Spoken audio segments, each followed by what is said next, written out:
आइए आज कॉर्पोरेट दुनिया की एक ऐसी कहानी में चलते हैं जहां सब कुछ दांव पर लगा होता है। ये एक ऐसी जासूसी कहानी है जहां सच और झूठ का फैसला आदादुश-शुमार करते हैं।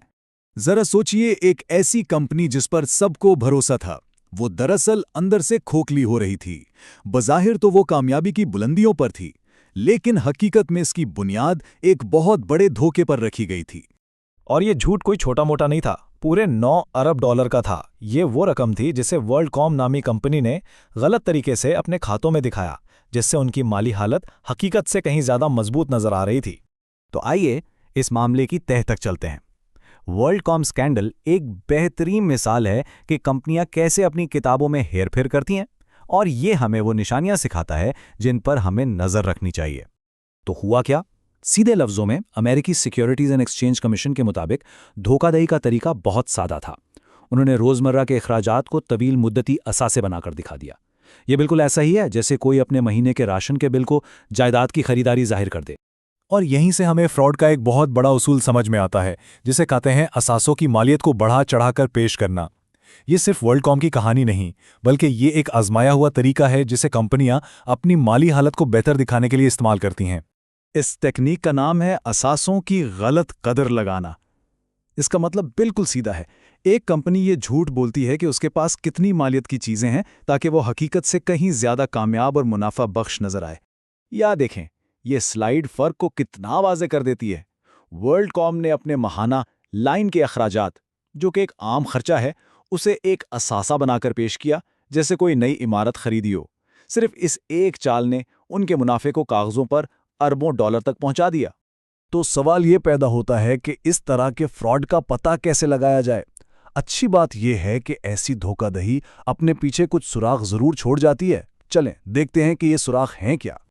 पहला सुराख कहीं और नहीं बल्कि खुद मालियाती डेटा के अंदर ही छुपा होता है। जब आदाद शुमार की कहानी आपस में मेल ना खाए तो समझें कि कुछ गड़बड़ है। ये वो तजादात हैं जिन पर नजर रखनी चाहिए, जैसे असासों की कीमत बगैर किसी वजह के अचानक बढ़ जाए, या फिर कंपनी का मुनाफा तो बढ़ रहा हो लेकिन जेब में नकद पैसा आने के बजाय मुस्तकिल कम हो रहा हो। ये सबसे बड़ी निशानी है। इसका मतलब है कि मुनाफा सिर्फ कागज पर है, बैंक में नहीं। जरा इस चार्ट को देखिए, यह दिखा रहा है कि एक कंपनी को अपनी फरोख्त के पैसे वसूल करने में कितना वक्त लगता है। अब अगर यह वक्त, जैसा कि यहां दिखाया गया है, अचानक 50 दिन से बढ़कर 95 दिन हो जाए तो ये एक खतरे की घंटी है। ये इस बात का इशारा हो सकता है कि कंपनी ऐसी फरोख्त रिकॉर्ड कर रही है जो असल में हुई ही नहीं, सिर्फ कागजों पर अपनी आमदनी बढ़ाने के लिए। दूसरा सुराग तब मिलता है जब कोई कंपनी जानबूझकर अकाउंटिंग के उसूलों को तोड़ती मड़ोड़ती है। ये कोई अनजाने में हुई गलती नहीं होती, बल्कि धोखा देने की एक सोची समझी कोशिश होती है। ये बिल्कुल वही तरीका है जो वर्ल्डकॉम ने इस्तेमाल किया। सिर्फ 3 आसान मराहिल। एक आम बिल को असासा करार दें और फौरी तौर पर कागज पर अपना मुनाफा बढ़ा लें। ये अकाउंटिंग के बुनियादी उसूलों की खुली खिलाफ वर्जी है। तीसरा और आखिरी सुराग आदादो शुमार में नहीं बल्कि इंतजामिया के रवैये में मिलता है। जब कंपनी की लीडरशिप सवालों से बचने लगे और शफाफियत ना दिखाए तो ये एक बहुत बड़ी वार्निंग साइन है। ये रवैये बहुत कुछ बता देते हैं। जब इंतजामिया पर मुनाफा दिखाने का शदीद दबाव हो तो वो अक्सर ऑडिटर्स की निशानदेही करदा गलतियों को नज़रअंदाज कर देते हैं, या फिर मशकूक अकाउंटिंग को ये कहकर सही साबित करने की कोशिश करते हैं कि ये इतनी छोटी रकम है कि इससे कोई फर्क नहीं पड़ता। हालांकि हकीकत ये है कि यही छोटे छोटे झूठ मिलकर अरबों डॉलर का फ्रॉड बन जाते हैं। तो ये सब कुछ जानना क्यों जरूरी है, खास तौर पर अगर कोई अकाउंटेंट ना हो? क्योंकि बात सिर्फ आदाद शुमार की नहीं है। इन निशानियों को समझना असल में एक ताकत है। यह हमें अपनी सरमायाकारी को महफूज रखने, कंपनियों को ईमानदारी पर मजबूर करने और एक शफ़ाफ मालियाती निज़ाम को यकीनी बनाने में मदद देता है।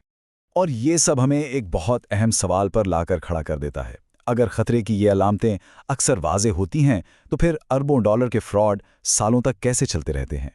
इस सवाल का जवाब हमें कॉर्पोरेट दुनिया, इंसानी लालच और सच्चाई को नज़रअंदाज करने की हमारी फितरत के बारे में बहुत कुछ सिखाता है।